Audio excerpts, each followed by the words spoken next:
Hey, Laney, I think I just saw a ghost titty. Welcome back to yet another episode of your favorite show of all time, Undercooked Creepypastas. I just had to get out of the shower because I went digging around in my neighbor's septic tank to find this one. Remember the ALS Ice Bucket Challenge? Well, this is the Ice Shit Challenge, the Raw Sewage Challenge. I found a great Spider-Man one for you, so I thought we'd take a look.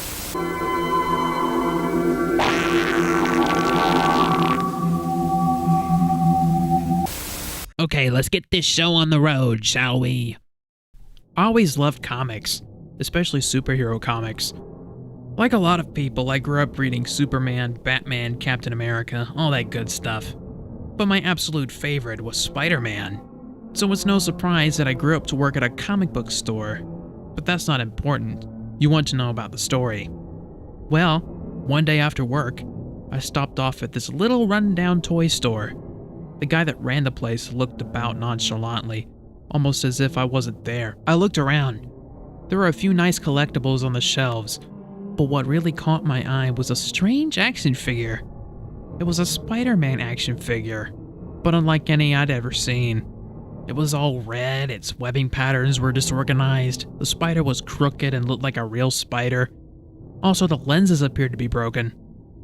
There were small painted-in cracks in the mask lenses. That unnerved me a bit, but I still thought it was cool. I bought it for a mere 50 cents, and a comic book was given to me for free. Comes with a figure, the store owner said. The only thing I had ever heard him say while I was there. I left and brought it home to my apartment. I set the toy on the shelf with the rest of my personal collection. Yes, I'm a nerd. Get over it. You're here for the story, right? I'm so quirky and nerdy and I'm just so funny because I'm quirky. Anyways, I took the comic out of the bag and actually looked at it.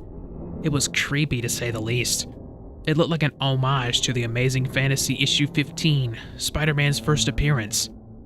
The title read, The Forgotten Spider-Man, issue 0. It looked like the action figure, but the person he was holding looked limp.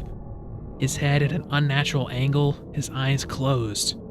It didn't say who wrote or illustrated it, no Comics Code Authority symbol, not even a Marvel logo. Well, that should have been your first red flag that this is not an official Marvel comic book. Let's just go ahead and get that out of the way.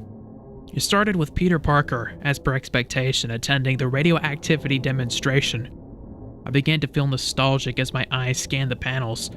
The spider was caught in the radioactive energy. It landed on Peter's hand, and it bit him. That was normal. But then I noticed something weird. More like frightening. Instead of just a bite, blood poured from the wound. It covered Peter's arm. He was screaming, begging for help as the others looked on in horror.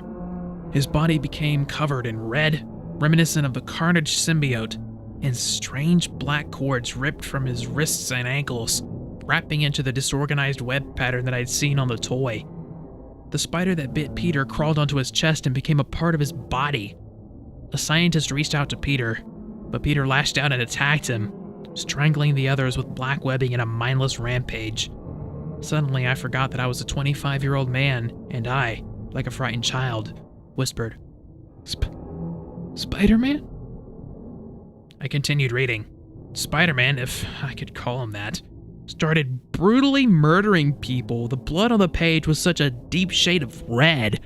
I almost thought that it was inked with real blood. I had to put it down. I was getting sick to my stomach. Then something caught my eye. I turned to see. Sitting on top of my fridge was the toy.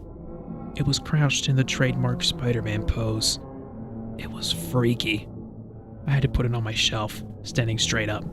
The cracked lenses looked at me. And not just positioned in my direction, it was literally looking at me. I don't know how, but somehow I knew it wanted me to keep reading the comic. So I picked it up and opened it again. Spider-Man was still killing. But what I saw only made it worse. He was making his way to his home, ripping off Mary Jane's head and beating people with her spine along the way. Beating people with Mary Jane's spine on the way home. This isn't scary, this just comes off like a stupid parody. Did you really honestly think that this is shock value? No, this is a parody of shock value. Absolutely pathetic. Anyway, I was getting horrified.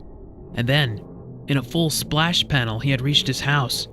He killed his Uncle Ben first, blind with rage, and then ripped his arm off, beating Aunt May to death with it. Oh my god, what the fuck is this shit? I was getting sick again. I could have sworn I heard laughing in the back of my mind. It was the end of the issue. I saw a preview for the next one, which showed Spider-Man holding what looked to be Otto Octavius by the throat. I was grateful that the issue was over, but mortified by its contents.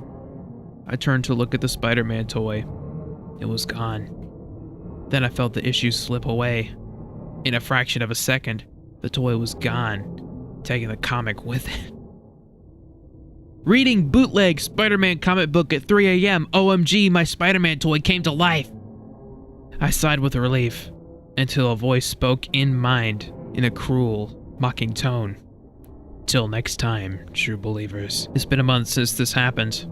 I learned that an artist who had attempted to submit his work, a full horror-themed Spider-Man comic book to Marvel Comics, had died of overexhaustion, never eating or drinking, only working till his body gave out. That's just stupid. That's fucking stupid. I learned this after searching up the Forgotten Spider-Man on the internet. An article about the artist being the only thing I could find.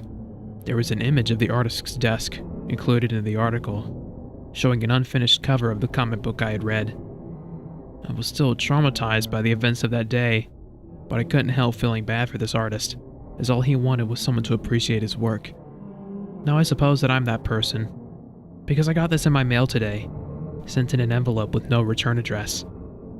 It was The Forgotten Spider-Man, Issue 1. Setting up a sequel to a really bad creepypasta that fails to be scary or funny and just turns out to be just mediocre at both of those things. Painfully mediocre. It was a very generic story. And the comic book story was such a shitty story too. I mean, I can see why Marvel Comics would throw this out the window and flush it down the toilet at the same time. No one wants to read a story in an alternate universe where Peter Parker gets bitten by a spider, possessed by said spider, and goes around senselessly murdering people. No one wants to read that. It's fucking stupid. Is that what the whole comic series was gonna be? Just Spider-Man running around rampant in New York City, just senselessly killing people? And then the whole thing with the toy, is the doll fucking possessed? If so, we've seen that thousands of times. Sonic.exe, Tails doll. It's stupid. The whole thing is mediocre and stupid. 2 out of 10 dog shits. I'm giving it 2 out of 10 because, you know, the grammar was alright. Anyway, this wraps up another episode of Undercooked Creepypastas. I hope you thought this story was shit too.